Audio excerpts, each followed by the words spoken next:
Hi, this is like my fifth take of this, but if you hear music in the background, it's because I'm a music teacher basically, but for a rock school.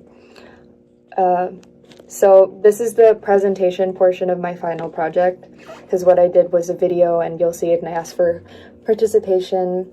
I kind of hoped more people would send in videos, but as I was editing it, I'm kind of glad that I have the amount that I do because it was very I unfortunately couldn't put in everything I wanted to, but I'm pretty happy with how it's turned out so far.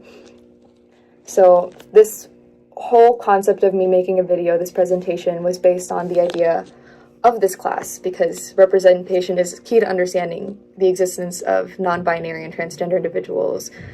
And just like any other ethics studies or like race studies, like African American, Asian American, it encompasses all these intricacies of just human beings in general that I think are absolutely necessary. You know, these courses in liberal arts don't get enough credit because they are so vital to that whole like globalism, connecting different people concept, that whole thing.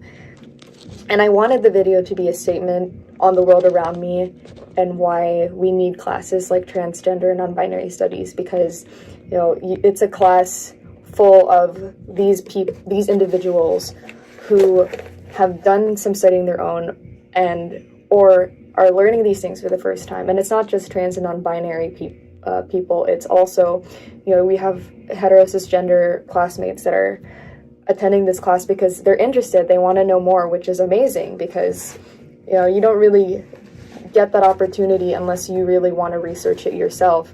But having a course like this really gives you the opportunity to delve into it in a more scholarly perspective, which I feel like a lot of other people who disagree with this way of life, with people being who they are, they put a lot of emphasis on either like scholarly stuff or religious stuff, but you know, there's historical evidence and there's activism and all this research that really, you know, that really changes the whole binary concept of humanity because humans are not meant to be binary.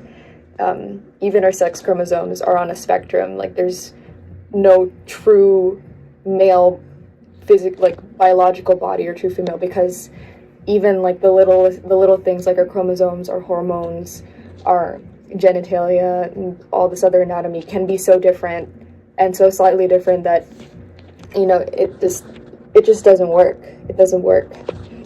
So I hope you guys enjoy the video that I made. I'm going to share a version that does not have this intro shoved in the beginning because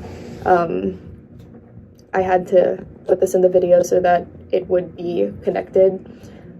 But yeah, I'm very proud of this video and I'm very excited to share it with you all. So hopefully you enjoy and have a great winter break. I exist.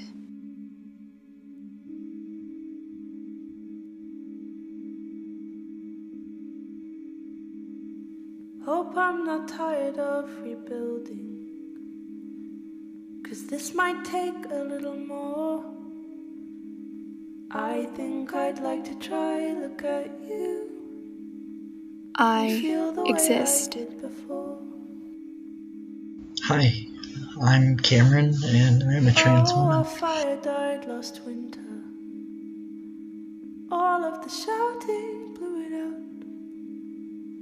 You know I could live without. Oh my God. Hi, my name is Lena.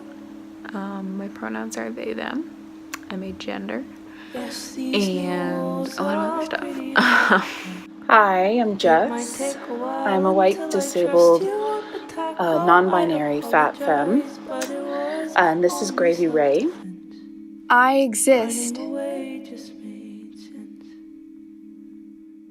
As much as she. I'm Justine. I'm genderqueer. I use both they, them, and she, her pronouns. who does her eyeliner, I teach trans and non-binary studies and she, alongside queer studies and disability studies. who wears clothes that hides and conceals who she is. I grew up in a conservative Mormon home, and because of that, I held a lot of internalized self-hate.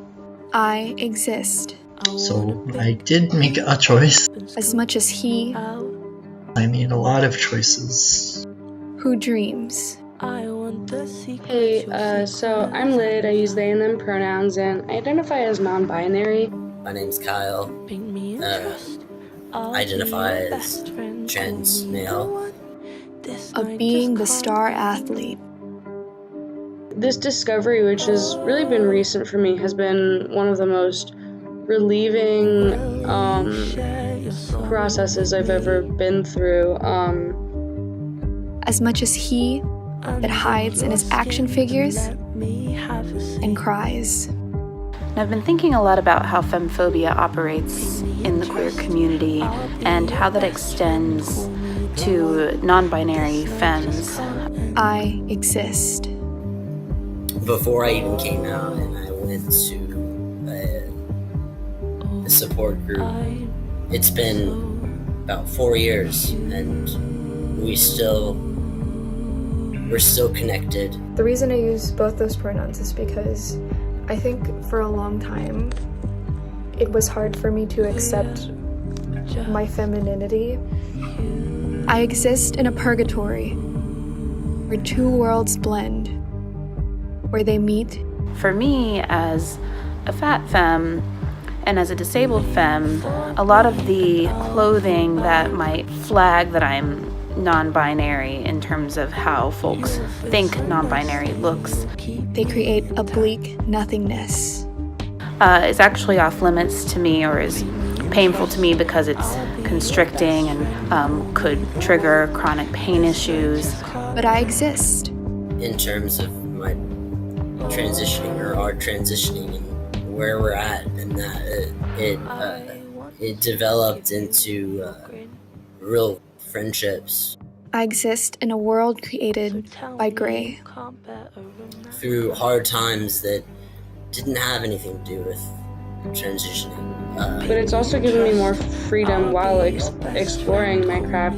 That is what I want to do, is be a farmer. So in the course, we've been talking a lot about how to change, what we call ocular centrism. A beautiful shade of shimmering grays. I exist in a world turned beautiful. I'm so understanding. I exist in a world that black and white, red, blue, pink, green, periwinkle, and tangerine, they do not understand. But that does not matter, because I do not understand black or white. When I can meet in the middle and create gray, Thank you. Thank you. we exist in between, and that's what makes us great.